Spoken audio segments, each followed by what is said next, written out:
हाँ स्वर्ग है।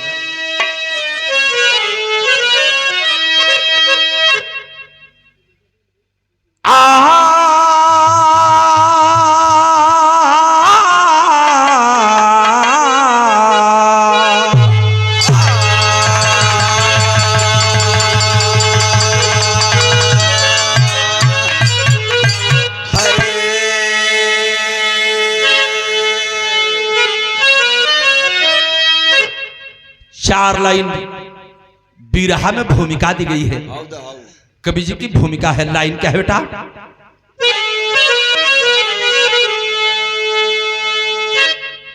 किस कलम से लिखूं दास्तां भीम की, लेखनी भी द्रवित दिल से रोने लगी। चंद भंवरे चमन को कलंकित किए, अरे चर्चा इतिहास में आज होने लगी। नहीं वो दिवाकर कभी अस्त होता, गगन में या घर में छाए न होते। आज हम ना यहाँ होते ऐ दोस्तों, बाबा साहब धरा पर जो आए न होते।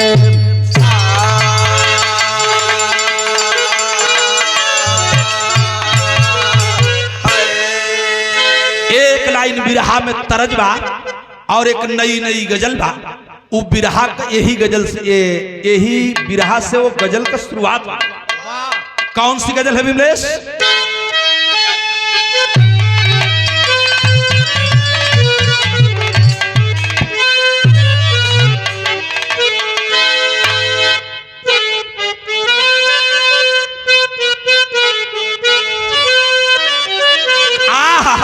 लाइन है क्या? जो है दिल में हमारे उसी से।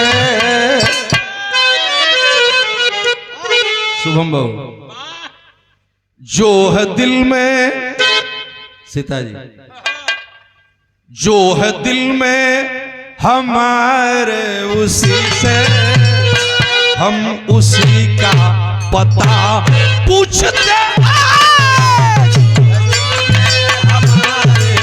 से, हम उसी का पता।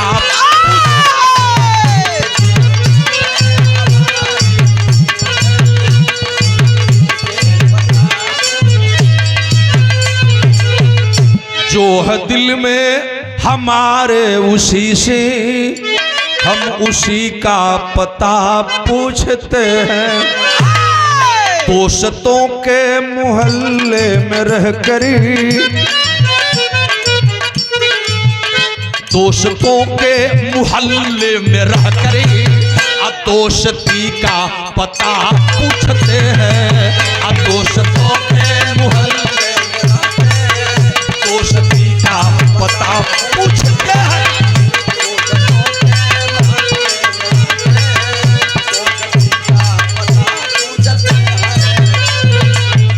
ऐसे बहुत बढ़िया भाव बिरहवा के लैनिया में बा। कितना बढ़िया भाव कवि जी ने दिया है, जरा सा गौर करेंगे। वो लाइन कौन सी होगी?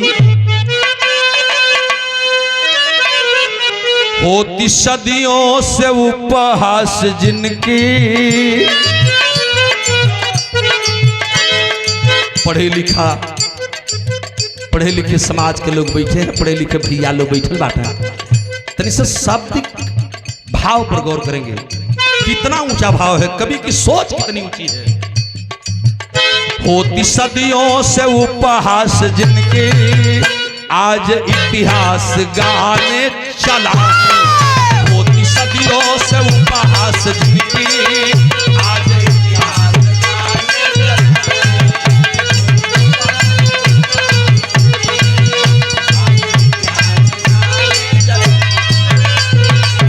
होती सदियों से उपहास जिनकी, आज इतिहास गाने चला हूं। जिनको जाने जमाना जहां में, जिनको जाने जमाना जहां में, आज उनको बताने चला हूं। जिनको जाने जमाना जहां में, आज उनको बताने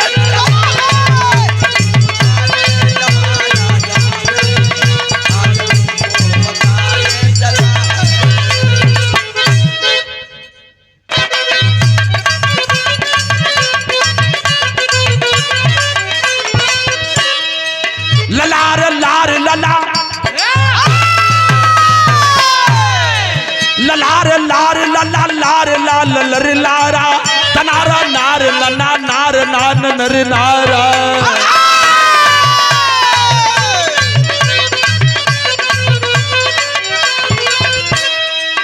आधुनिक भारती आधुनिक भारत का इतिहास जब दोहराएंगे, आधुनिक भारत का इतिहास जब दोहराएंगे, एक अध्याय हम गरीबों का भी पाएंगे।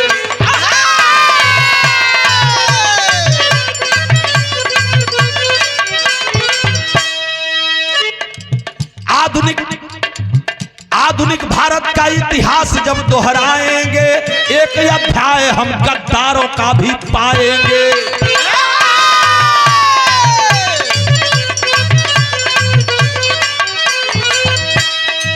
प्रचंडमनुवादी गांधीवादी के जमाने में,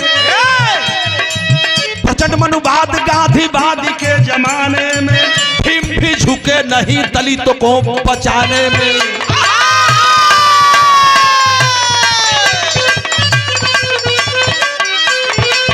दलित के छात्र अब कोलंबो पढ़ने जाएंगे, दलित के छात्र अब कोलंबो पढ़ने जाएंगे। साथ रहेंगे जर साथ जिएंगे और साथ को निभाएंगे।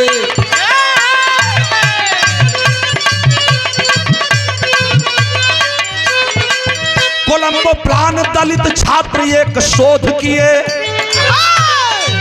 कोलंबो प्लान दलित छात्र एक शोध किए, गोपालचारी और गांधी जी है विरोध किए।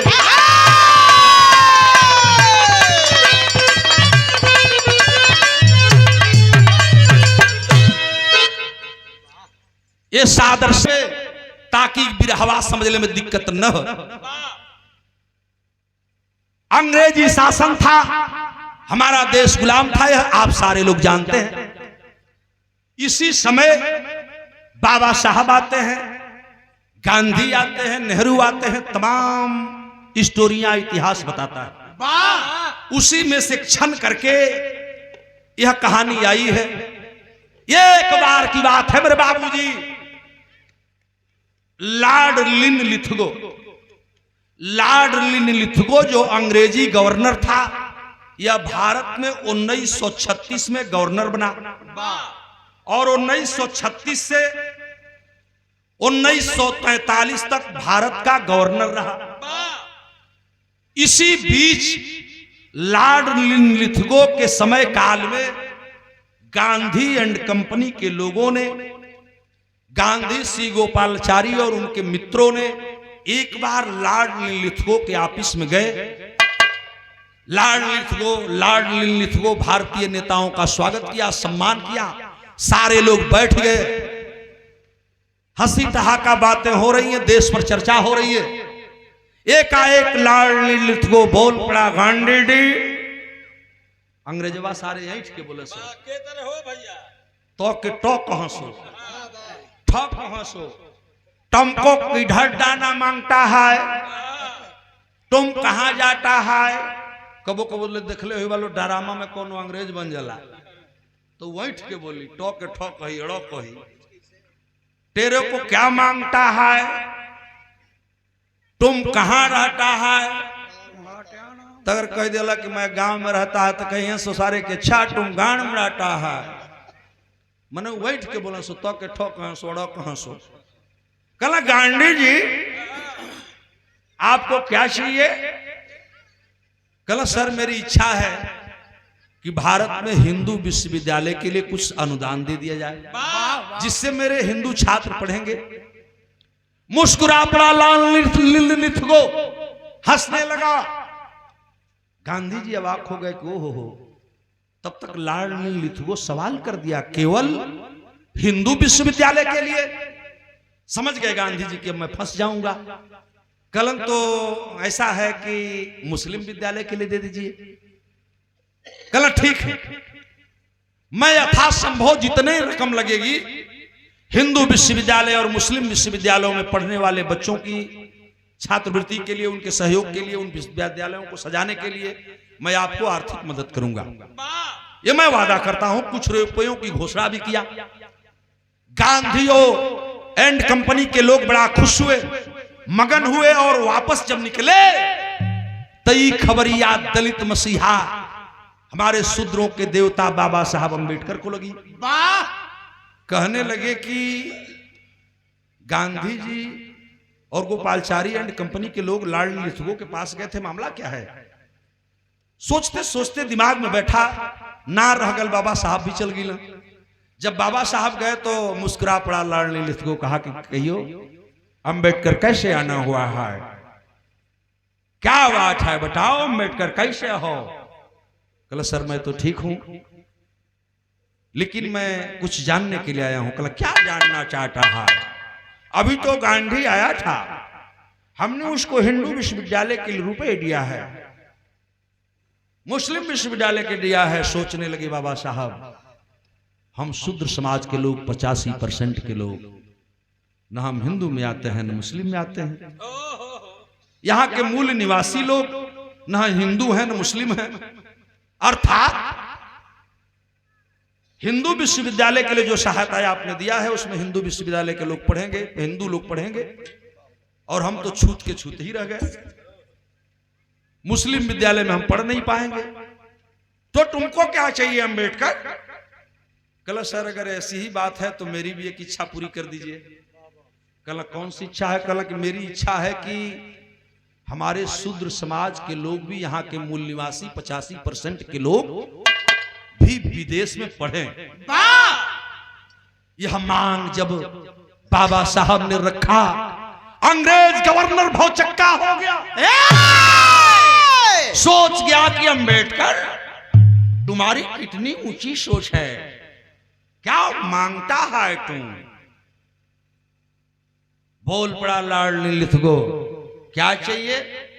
कल कुछ नहीं, भारत में छुआछूत है, यहां हमारे बच्चे पढ़ नहीं पाएंगे। आप मेरे लिए एक व्यवस्था कर दीजिए कि मेरे शूद्र समाज के बच्चे विदेश में पढ़ें, कोलंबो जैसी यूनिवर्सिटी में पढ़ें, और उनके पढ़ाई का सारा खर्च सरकार देगी। कल कैसे? कल कम से कम 40-50 छात्र अगर एक साल पढ़ेंगे तो भी ज्यादा है। लॉर्ड लिथगो मुस्कुरा पड़ा, बाबू क्या ठीक है अंबेडकर जी, हम तुम्हारी मांग को मांगता है, और हम वादा करता है कि 50 तो नहीं, लेकिन कम से कम 30-40 छात्र हर साल भेजता है। कल चला कम से कम 30-40 को दलित छात्र जई हैं, पढ़ के हैं तो हमारा सहयोग करिए। ई बतिया जब बाबा साहब निकलना रुमवा से तो सबसे पहले खबर गई कहां जानते हैं? लॉर्ड बुद्धा प्रेस में, जिसके संस्थापक, जिसके व्यवस्थापक बाबा साहब के लड़के यशवंत राव रहे। वही में छपे खातिर गई।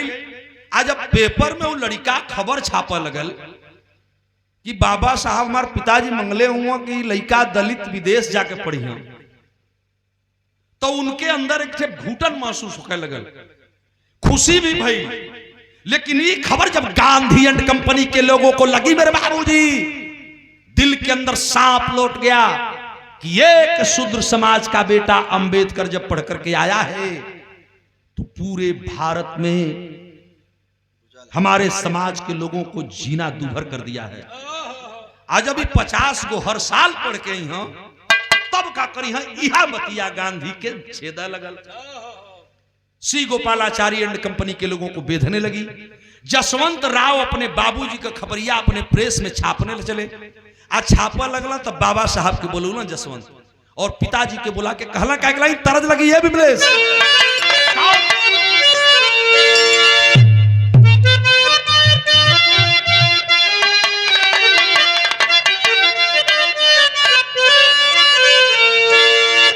किसी की आमो बीनी बीनी दलिया बनवली हो प्यारी,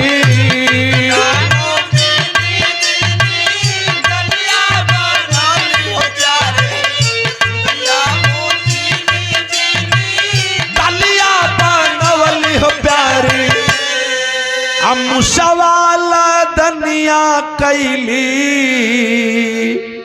जाती। भैया हो यही के गौवा देहात में कबो कबो खीसा में लोग गाँव वाह कैसे कैसे गाँव हो सकते भैया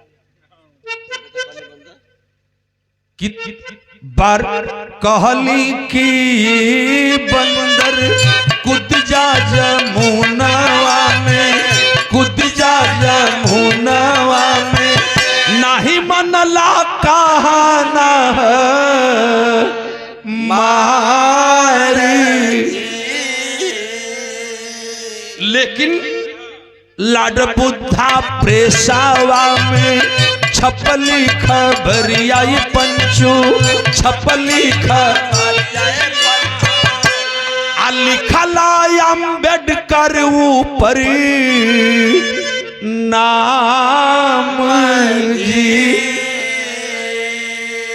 31 दलिता छात्र जई हैं विदेशवा में, पढ़ी हैं विदेशवा में। अरे देशवा में मचल को है राम पवले खबर गाधी मनवा मलिन हो भइले, मनवा मलिन हो भइले। होई गईली नीतिए राम ऐसे ना होई बाबू। गांधी सोचाई महानावा में, गांधी सोचाई महानावा में। रोके बादे कई दिहल पालानी जी। बाबूजी लाड बुद्धा प्रेस में अंबेडकर जी की मांग छपी और जब यह खबर पेपर में छपी, जसवंत पेपर में छापे तो जरूर, लेकिन अपने पिताजी को बुला करके एक उलाहना देने लगे। इधर गांधी एंड कंपनी के लोग सोचने लगे एक अंबेडकर पढ़ करके आया तो पूरा देश हैरान है, दिन रात दलितों के लिए हक के लिए लड़ाई के लिए मांग करता है। और यह 31 से 40 छात्र 50 छात्र और साल पढ़ के आई हैं तो कपारे का बोझा न हो जाई है। यह बतिया गांधी नेहरू के साला लगल, ओने जसवंत बाबूजी के उड़ाना देवे लगल। आ का उड़ाना देल तनी सा और बढ़ जो बेटा, कौन तर्जबा?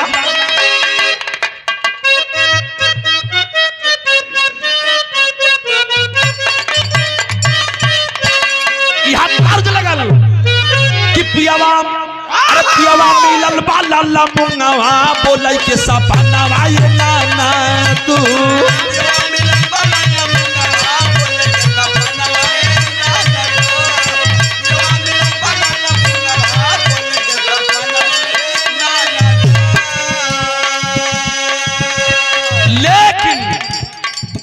अरे बोला जसवंत लाला नवा मान जा कहा नवाए बाबूजी।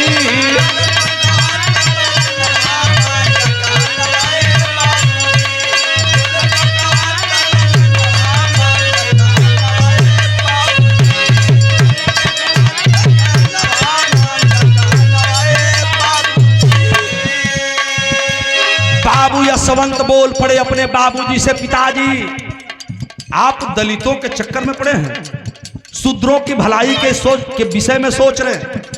ये शूद्र समाज के लोग ऐसे हैं कि आप लड़ते लड़ते मर जाओगे। इनके लिए, अपने समाज के लिए, दलितों के लिए, शूद्रों के लिए लड़ते लड़ते मर जाओगे, लेकिन ये कभी तुम्हारे नहीं होंगे। जसवंत राव की बात सुन करके बाबा साहब मुस्कुरा पड़े, कहे बेटे तुम बात समझ नहीं रहे हो। कल का ना समझत है, उदाहरण दिया जसवंत, जानते हैं कहा क्या? बड़ी ऊंची बात कहा लड़का, लड़े फूले साहब दाली ताना का लड़ैया।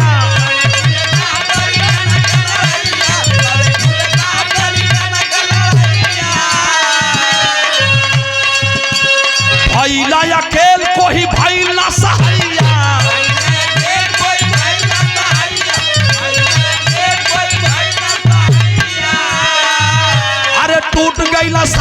सपनावा मान जा कहनावा ये बाबूजी टूट गइला सजल सपनावा मान जा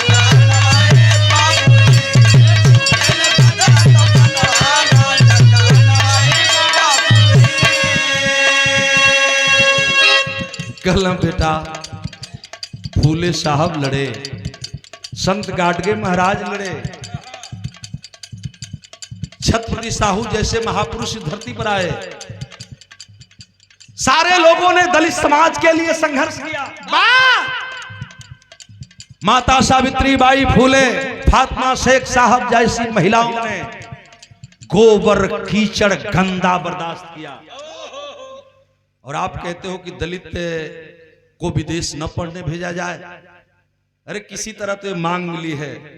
अरे बेटा मुझे गर्व है, घमंड है कि ये जब दलित छात्र पढ़ने जाएंगे, पढ़कर जब आएंगे तो आज मैं अकेले हूं, कल 1000 हो जाएंगे।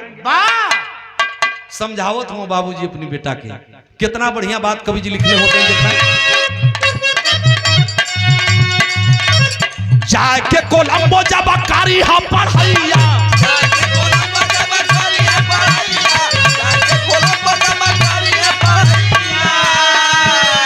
दास्ता गरीबी से उलड़ी हा लड़ैया,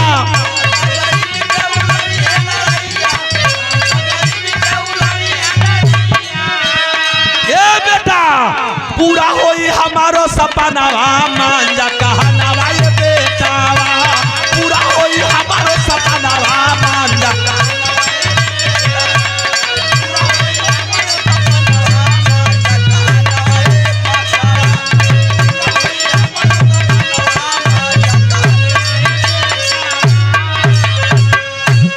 बाबूजी गांधी एंड कंपनी के लोग, दलित शूद्र समाज के लोग, मूल निवासी यहाँ के 85% के लोग विदेश न पढ़ने जाएं, इसकी रोकने की व्यवस्था में लग गए।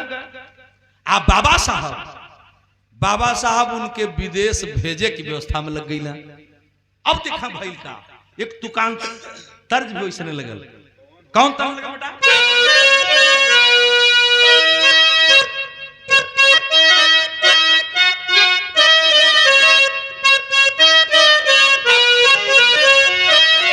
वही गीत है कि गंगा माई के ऊंची बा, अरे गंगा माई के ऊंची बा और हरियान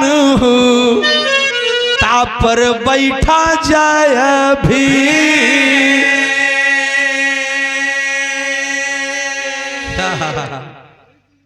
पहलवा हरिंदर गांव में माई दूसर गीत गाँव राजकुमार यादव ये समय गांव में माई बहन हर बिरादरी में, एक बिरादरी की बात नहीं करत, हर बिरादरी में मैंने देखा है परिवर्तन हो रहा है। आज जौन गीत वो समय बाबा बाबू भगवान पर लोग गावा, आज बाबा साहब पर गावत ही हो। एक दिन अपनी कान से सुन ली, माई बहन गावत अपनी आंखी से देख ली। क्या बात है, एक नहीं अनेक देशों में तथागत भगवान गौतम बुद्ध को मानने वाले लोग हैं, लेकिन मेरे ही देश में पैदा हुआ भगवान आज किस स्थिति में है हमें चेतना होगा। जिनको बाबा साहब मिसाल बना के गए थे। आइए मैं उधर नहीं जाना चाहता, जरा सा गौर करें बिरहा में भाव कितना नीक बेटा। कौन तर्ज रहल कि गंगा माई का ऊंची बा और हरियाणा तापर बैठा बाबा भी।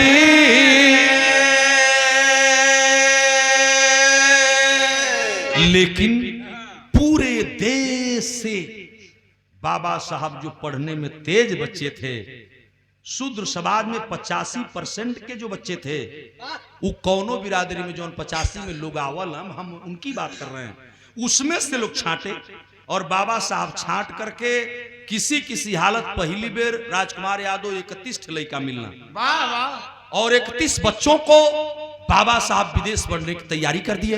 और जब तैयारी कर दिए तो बिरहा में भाव देना पड़ा क्या कि बंदरगाह बंबई सहरिया न हो, ये चाचा बंदरगाह बम्बई सहरिया न हो, ओही सागर किनार।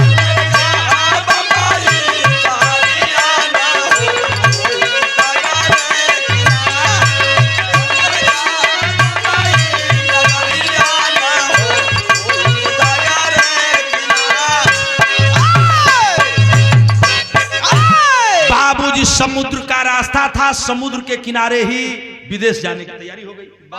31 दलित छात्र मिले, सर समाज के, शूद्र समाज के लोग मिले, बाबा साहब बंबई में सबको बुलाए, एक डेट निश्चित हुआ, यात्रा करने की तैयारी लोग कर दिए। सारे दलित छात्रों की आंखों में आंसू है, बाबा साहब यह कर्ज हम कैसे पूरा करेंगे, आप हमें विदेश पढ़ने के लिए निःशुल्क व्यवस्था कराया है, लाडली लिथगो से आपके हम कर्जदार रहेंगे बाबा साहब। आंखें नम हो गई बाबा साहब की, रो पड़े बाबा साहब, कहे नहीं तुम मेरे कर्जदार नहीं हो, जाओ और जब पढ़ करके आना तो इस समाज के लिए कुछ काम कर देना। मेरी सोच ये है, कितनी ऊंची सोच है बाबा साहब की। रास्ता धरावत हो तो पुनः वही लाइन लग गई कि बंदरगाह बम्बई सहरिया न हो, ओही सागर किनार। अब बाबा जी धारावल डहरिया न हो, ओही सागर किनार।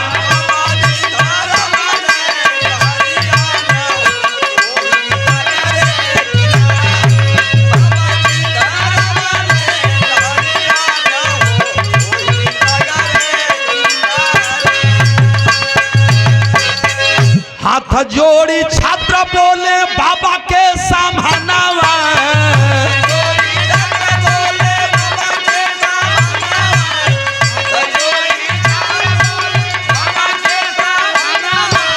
कैसे भुलायल जाई राउर यहाँ सनावा।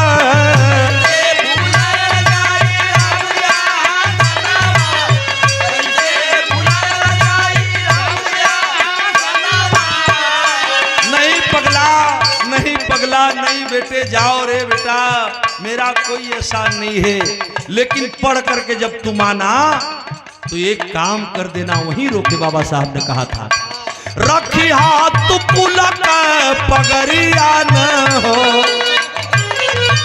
रखी हाथ समाज का पगरिया न हो, वही सागर किनार।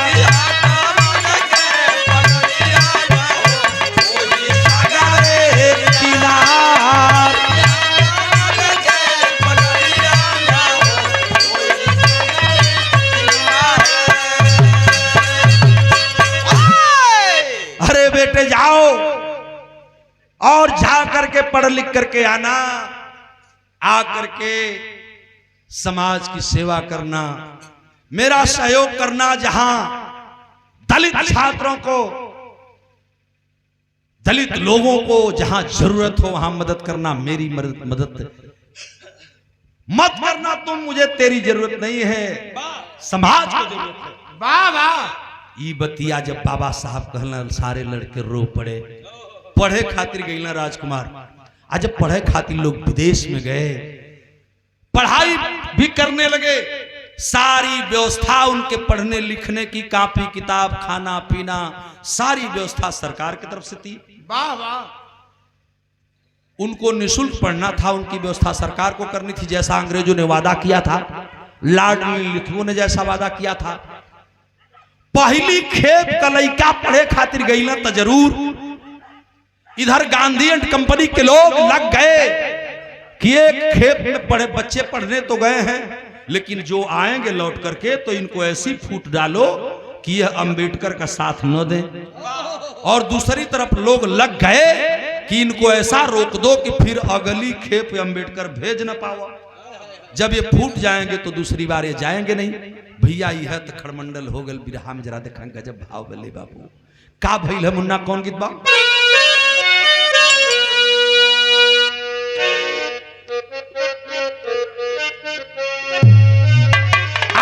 लाइन गई क्या कि पढ़े के विदेशे गईल, पढ़े के विदेशे गईल, अमन हर्षित भइल। अरे समाज की भलाई का तीर्थानी के ठाना ना,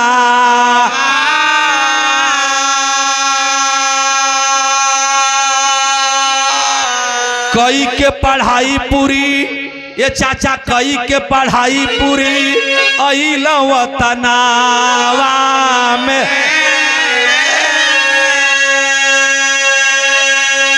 अरे खुशियां में झूमे बाबा साहब के माना,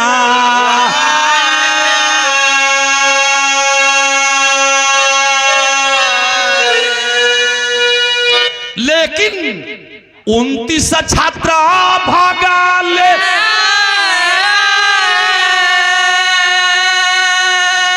ये चाचा अपनी भवना के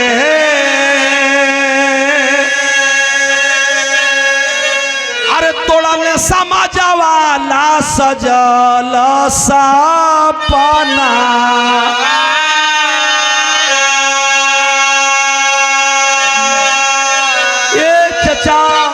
बिरहा सुने वाले हमार पंच गोसाई, ये हमार भैया बाबू हो, ये चचा लोग जोने पढ़े वाले लइकन के बाबा साहब भेजले रहना हो, लोगन का सोच रहल कि लोग पढ़ के यहाँ तो समाज खातिर कुछ करी हाँ, समाज का भलाई करी हाँ, लेकिन वही कमीना, वही शूद्र समाज के लोग जब पढ़ करके आए, गांधी और नेहरू एंड कंपनी के लोग उनके पीछे लग गए, और उनके पीछे जब लगला तो भैया हो बताया गया कि ऐसा फूट डाले कि जो लड़के पढ़ करके आए थे, जिस जिस विषय पर अलग अलग विषय का अध्ययन करके आए थे, बाबा साहेब का सहयोग करने के लिए अलग अलग विषयों की डिग्रियां लेकर के आए थे, लेकिन गांधी एंड कंपनी के लोग ऐसे लगे मेरे देश के कुछ नेता ऐसे लगे कि उनको इतना फूट डाले, रास्ते में ही इतना तोड़ डाले कि पढ़ के जब अइलो से तक के जा समाज का भलाई करे, समाज की भलाई का बात तो दूर बा, ए चचा बाबा साहब से भेंट तकली करे ना गए, बाबा साहब से मिलने तक नहीं गए, रो पड़े, आंखों में आंसू आ रहा है, देखा बाबा साहब से भेंट करने तक नहीं गए। आज जब अपनी अपनी घरे खुल गई ना, तो पढ़ लिख करके आए थे, अच्छी नौकरी पाए, अच्छा पैसा पाए, अच्छा मकान बना, घर द्वार एसी में रहे लगना, कुल खाए पिए लगना, मस्त हो गई ना। बाबा साहब जो होते कि चलो आज चले गए कल आएंगे, भटक करके इंतजार करते रह गए। लेकिन इधर देश की आजादी की लड़ाई चल ही रही थी, तमाम देश की लड़ाइयां हुई, देश आजाद होता है। और जब 15 अगस्त 1947 को आजादी की घोषणा होती है, अंग्रेज संविधान मांगते हैं, हमें भारत का संविधान चाहिए, कौन देगा? गांधी नेहरू एंड कंपनी के लोग भौचक्के हो गए, अंग्रेज भारत को आजादी देना चाहते हैं, लेकिन भारत को आजादी देने के लिए संविधान चाहिए, संविधान आएगा कहां से? लोग ताक में हुए। अब बाबा साहब को नीचा दिखाने का प्रयास किया जाने लगा, पढ़ा के मंगौले हो बाबा अम्बेडकर, और यहां कुल लिख दिया संविधानवा, लेकिन सारी जिम्मेदारी बाबा साहब पर आन पड़ी। धन है ये मरे महापुरुष, सामने स्टैचू लगी है, ऐ मेरे जयंती मनाने वाले भाइयों, ऐ मेरे समाज को बाबा साहब मानने वाले बाबा साहब के लोगों, मेरी एक बात गौर कर लेना, बाबा साहब जिसकी लड़ाई लड़े वही लोग धोखा दे रहे हैं। और इसीलिए तो मैं बिरहा के आखिरी में आपको एक बात बताऊंगा, जरा सा गौर करें, वही दिनवा का भाई बिरहा में भाव दिहल गेल भैया, बिरहा में भाव दिहल गेल, कितना बड़ा भाव हो, अजीब चीज भइल मुन्ना। क्या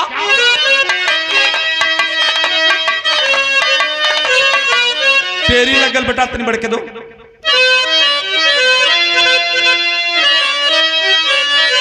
अरे साहब की मनसा पूरी ना हुई, ये पंचो साहब की मनसा पूरी ना हुई, गांधी करमचंद मकसद को किया अधूरी।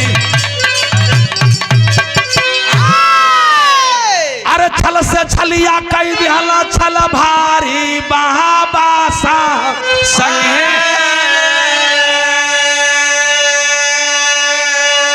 गांधी संग में सी गोपाला चारी बाबा साहब संग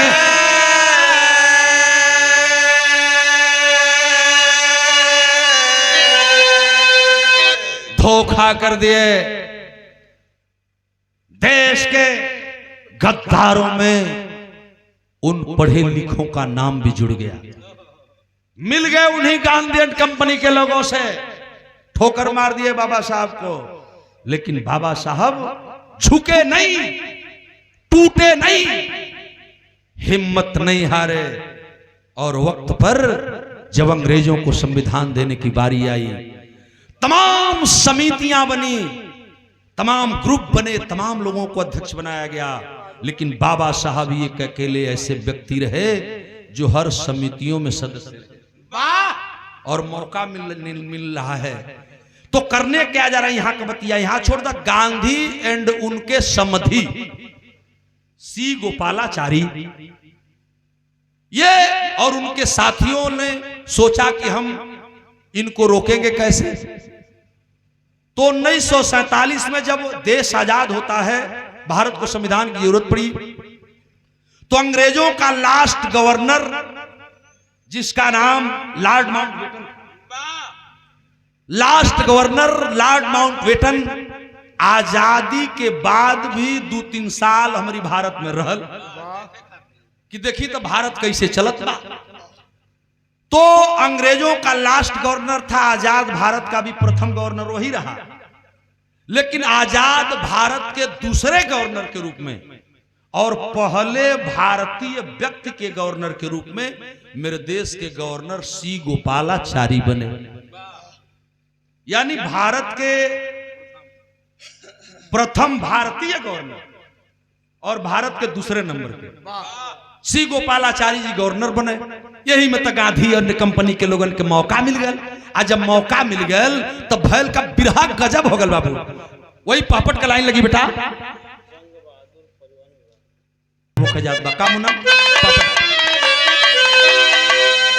कि छल से छलिया कई दिहला छल भारी बाबा साहब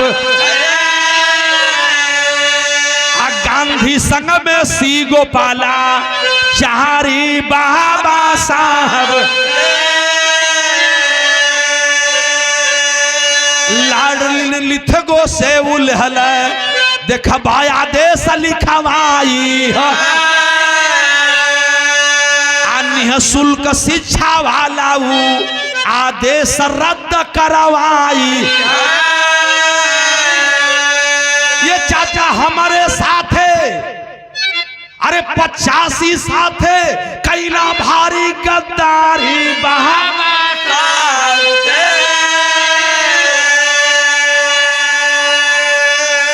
लेकिन भीम जी हमारो हिम्मत नहीं हारी बाबा साहब संग।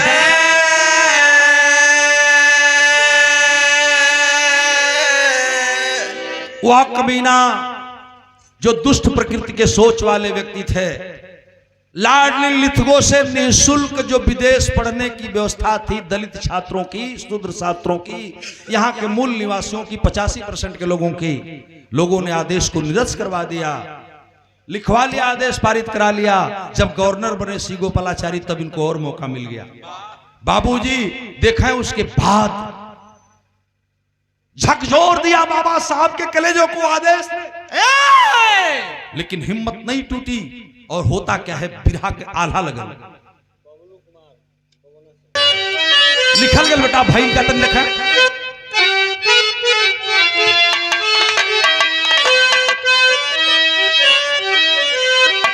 ये चाचा भारत का सूरज जे के कहा पूरी दुनिया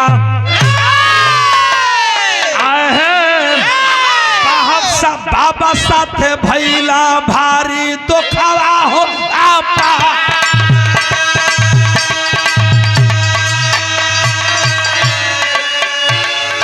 देवे के आजादी अंग्रेज मन ठान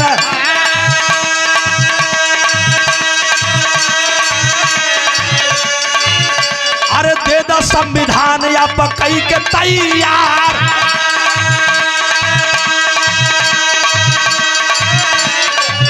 चाचा नेहरू या गांधी जी का टूटली हिम्मतिया।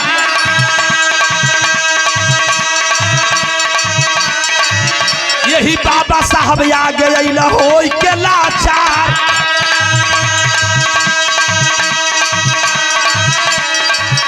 यही बाबा साहब आगे अइला होई के लाचार।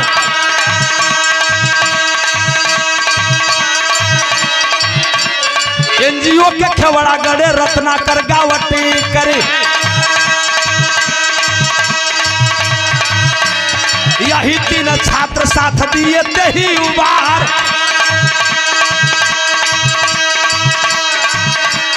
संविधान रचना में बाबा दे गईल। यही संविधान रचना में बाबा लिखी गई। अनुच्छेद 21 क में पढ़े के अधिकार।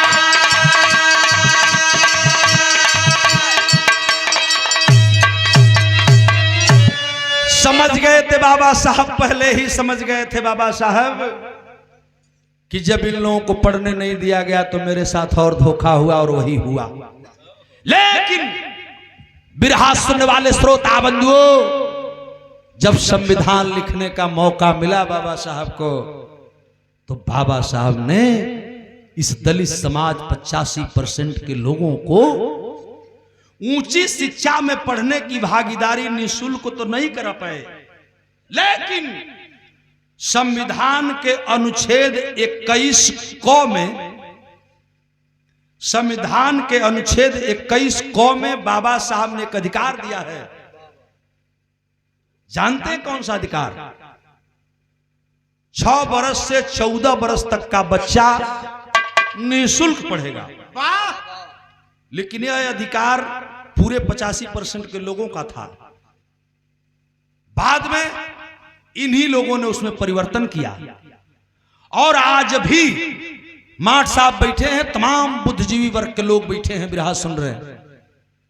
आज भी उसी अधिकार के तहत, संविधान के अनुच्छेद 21 क के दिए हुए अधिकारों के तहत हरिंदर आज भी प्राइमरी स्कूल में बच्चों को, जो गरीब बच्चे हैं, शूद्र समाज के बच्चे हैं, उनको निःशुल्क पढ़ाई की व्यवस्था आज भी प्राइमरी में चलती है, जो देखने को मिल रही है। तमाम सहयोग भी मिलता है। आज तक देखत हुआ कुछ खाए पिए के पहलुआ भी हमन लइका रहनी हो तो मैं बटा, लेकिन धीरे धीरे उसे भी कम कर दिया गया। और आज तो स्थितियां ये बनी हैं कि 8 तक की छात्रवृत्ति रोक दी गई। शिक्षा इतनी महंगी कर दी गई कि आपके बच्चे पढ़ेंगे नहीं। जो बाबा साहब ने कहा था कि शिक्षा वो शेरनी का दूध है, जो पिएगा वही दहाड़ेगा।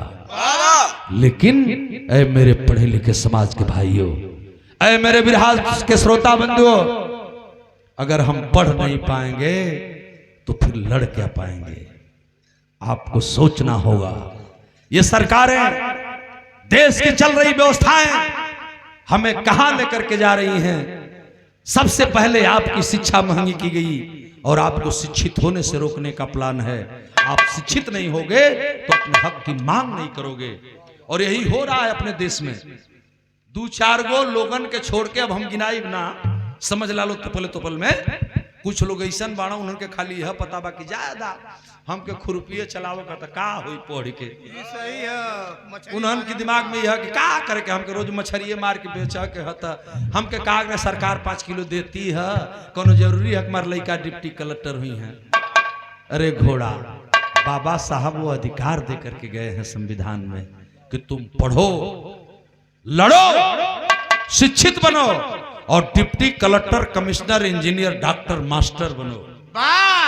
और तुम बस वही में बसल चाहत हुआ कि सोनाडी के मेला में चला हुए बिकाई या खच खच कटाई, मसाला बिकाई।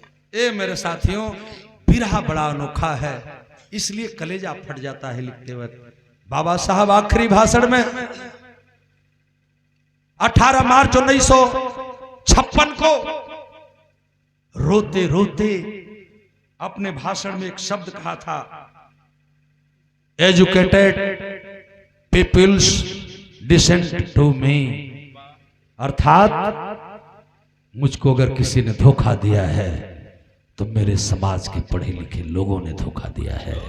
और यही शब्द कहते कहते बाबा साहब रो पड़े थे। तो बिरहा के आखिरी में रंजन कवि ने लिखा, बिरहा में क्या लिखा?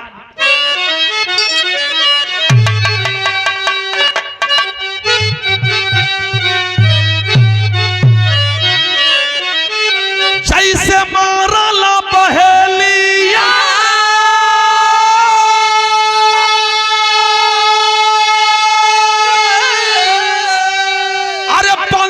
के बनावा, धोखा कैला बेईमानवा बाबा के संगवा, धोखा कैला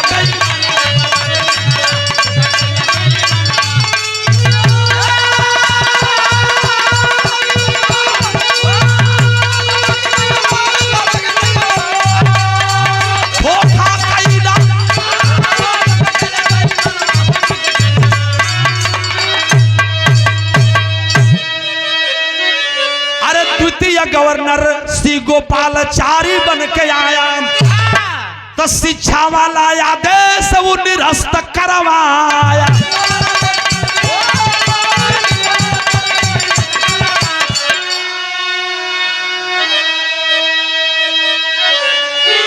दिल में दर्द रूपी बिल बन के चुभाई बना, धोखा कैला बेईमानवा बाबा के संग।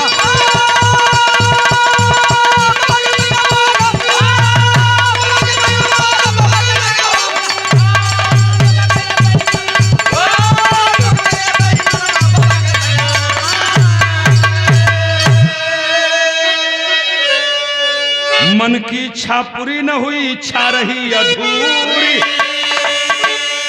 गद्दारों के आगे बाबा की इच्छा हुई न पूरी। जख्मी दिल के अंदर चुभाला बाबा के बनावा, धोखा कैला बेईमानवा बाबा के संग।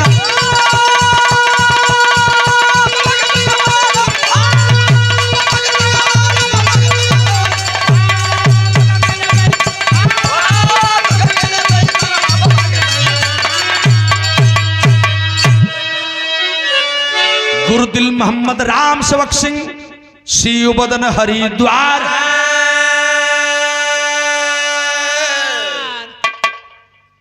ये सम्मान भरा पुरस्कार हमारे गार्जियन महोदय, हम लोगों के मार्गदर्शक आदरणीय पूज्य मास्टर साहब जी, कवि जी के सम्मान में, हम लोगों के सम्मान में बहुत बहुत अभिनंदन। मास्टर साहब के चरणों में प्रणाम। नमो बुद्धाय, जय भीम।